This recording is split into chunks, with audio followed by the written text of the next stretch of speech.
pumapasok dito sa B-Mobile is nagtitinda po ako ng mga merienda sa Kapitolyo, sa palengke. So naglalako po ako ng merienda sa umaga, and then sa paggabi naman po is nagtitinda po ako ng balot. Si Kuya Rodel po yung nag-invite sa akin na sabi niya, ba't hindi mo try ito kasi sayang yung ginagawa mo kasi potential ka, sabi niya sa akin. So imbis na maglako-lako ka ng ganyan, sabi niya sa akin, ba't hindi mo itry to, sabi niya sa akin, kasi sayang yung panahon. So gusto kitang tulungan, sabi niya sa akin. Sabi ko naman, o sige, pag-iisipan ko, sabi ko gano'n. So hindi kagad ako nag-join, siguro after 3 months. So nag-ipon po ako ng pera para makapag-join ako sa B-Mobile. First week ko po sa B-Mobile, actually wala po akong ginawa eh. At span of 3 months po, wala po akong ginawa, kung hindi po nasa bahay lang. So, si Kuya Rodel po, sabi niya sa akin, Tol, punta ka ng office para attend ka ng presentation. So, ang ginagawa ko po, sabi ko, busy ako, tsaka na lang. Pero ang ginagawa ko lang po sa bahay is nanonood ng TV. So, that time po, sabi ni Kuya Rodel sa akin, pwede ka ba pamit ko sa'yo si Amiel? So, nag-meet po, sumama po ako, nag-dinner po kami. So, na-meet ko si Sir Amiel Calilong sa Bubusok. So, that time, sabi ko, nung na-meet ko si Amiel, sabi ko, bakit pinakita niya yung mga checking niya? So, pinakita yung checking niya. Then, sabi ko, medyo ano pa nga ako nun eh, medyo tawag doon, medyo mayabang pa nga ako kasi meron akong previous na company na sinalihan. Bakit siya? Kaya niya. Bakit ako hindi ko kaya? So, siya po, okay, mas bata po sa akin, ba't na kaya niya, ako pa kaya?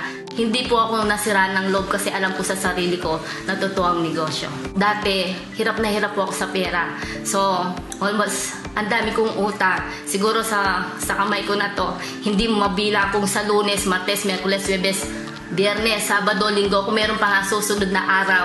Kung hindi po kay B-Mobile, wala po siguro ako ngayon.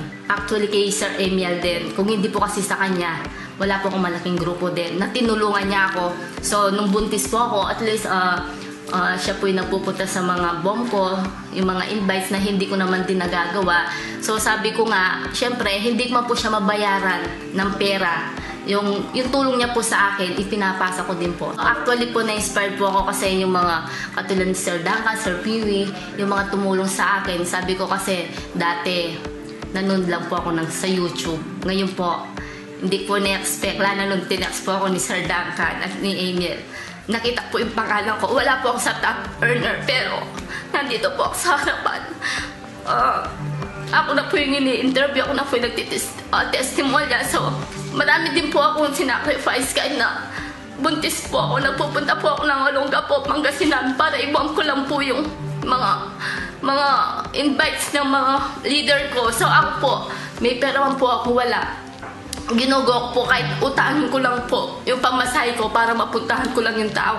Hindi po ako nagre-reklamo dahil alam ko kung kahit isa lang po yan, baka yung isa na yan, siya po yung magpayaman sa akin.